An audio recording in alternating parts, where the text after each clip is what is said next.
నరేంద్ర మోడీ గారు అమరావతి పునర్నిర్మాణ శంకుస్థాపనకి మన అమరావతి రావడం నిజంగా ఒక శుభ పరిణామం కింద భావించాలి. ఎందుకంటే అమరావతి అనేది ఆంధ్రప్రదేశ్ ప్రజల కళ. ఆంధ్రప్రదేశ్ ప్రజల కళల రాజధాని అమరావతి. అమరావతికి ఆ రోజు శంకుస్థాపన చేసిన తర్వాత మాక్సిమం అక్కడ వర్క్స్ అన్ని కూడా మనం ఒక అసెంబ్లీ ఏర్పాటు చేసుకోవడం, సచివాలయం ఏర్పాటు చేసుకోవడం, ఇంకా అన్ని కార్యక్రమాలు కూడా మనం అక్కడ హైకోర్టు ఏర్పాటు చేసుకోవాలనుకోవడం, ఇవన్నీ కూడా మనం చేసుకున్న తర్వాత ఆల్ ఆఫ్ సడన్ విధ్వంస పరిపాలనకు తెరలేగింది. మీ అందరికీ తెలుసు 2019 నుంచి 24 వరకు విధ్వంస పరిపాలన. అది కూడా ఏంటంటే ఒక ప్రజావేదిక కూల్చివేత నుంచి స్టార్ట్ చేసి అమరావతి విధ్వంసానికి కూడా ఆ రోజే బీజం పడిన పరిస్థితి.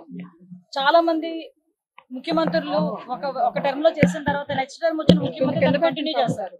కానీ గౌరవ్ చంద్రబాబు నాయుడు గారు ఆ రోజు అమరావతి మన రాష్ట్ర రాజధాని కింద అసెంబ్లీలో డిక్లేర్ చేసిన తర్వాత ఆ రోజు కూడా అప్పటి ప్రతిపక్షంలో ఉన్న జగన్మోహన్ రెడ్డి ఓకే అయిన తర్వాత కూడా అమరావతిని మాక్సిమం బయటకు వచ్చిన తర్వాత 3 రాజధానులు అని చెప్పి ఒక కొత్త కథకి తెరలేపి ఓవరాల్ గా ప్రాంతీయ విద్వేషాలు రెచ్చగొట్టడానికి ట్రై చేశారు.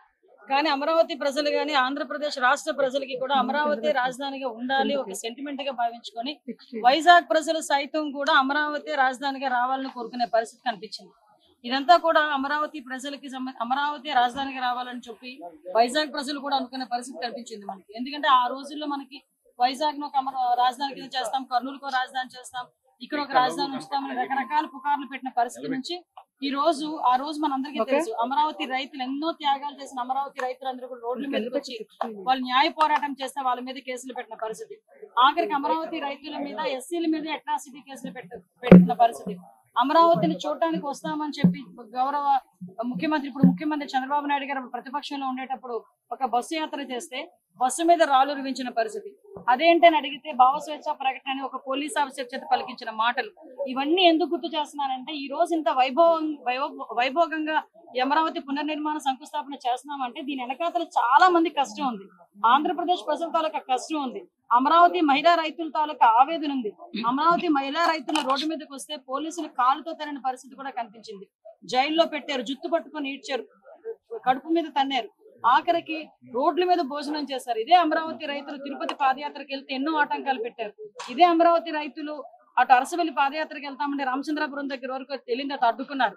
వీళ్ళందరి మీద ఒక్కొక్కరి మీద నిన్న చెప్తా ఉంటే 125 కేసులు 130 కేసులు ఉన్నాయి ఒక్కొక్కరి మీద మొన్నటి వరకు కూడా.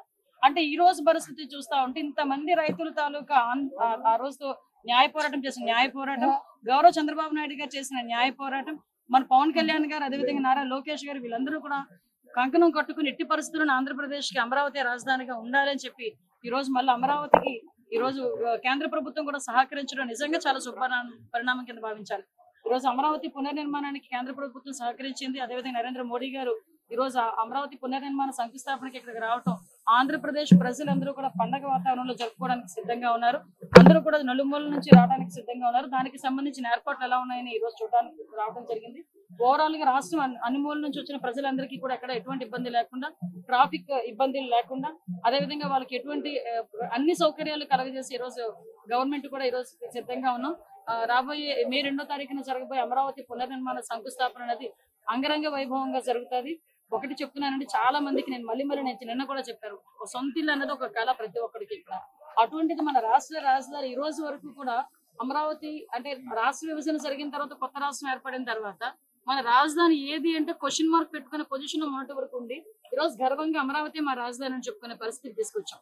దీని అంతటికీ ప్రధాన కారకుడు మన దార్శనికత కలిగిన నాయకుడు మన ముఖ్యమంత్రి చంద్రబాబు నాయుడు గారికి మరొకసారి ఆంధ్రప్రదేశ్ ప్రజల తరపున ధన్యవాదాలు తెలియజేసుకుంటూ నరేంద్ర మోడీ గారికి పనులు ఎంతవరకు పూర్తయ్యాయి మేడం? పనులు ఎంతవరకు పూర్తయ్యాయి? పనులు ఇంకా పూర్తవుతాయి. బందోబస్తు విషయంలో ఎలాంటి చర్యలు తీసుకుంటా ఉన్నారు? ఇంచుమించు 6,000 మంది పోలీసులు డిప్లాయ్ చేసుకున్నామండి.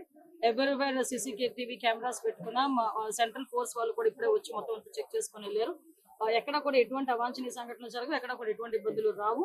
వచ్చిన ప్రజలకి కానీ ఇక్కడున్న VIPs కి కానీ ఎటువంటి ఇబ్బందులు లేకుండా చూసుకునే బాధ్యత డిపార్ట్మెంట్.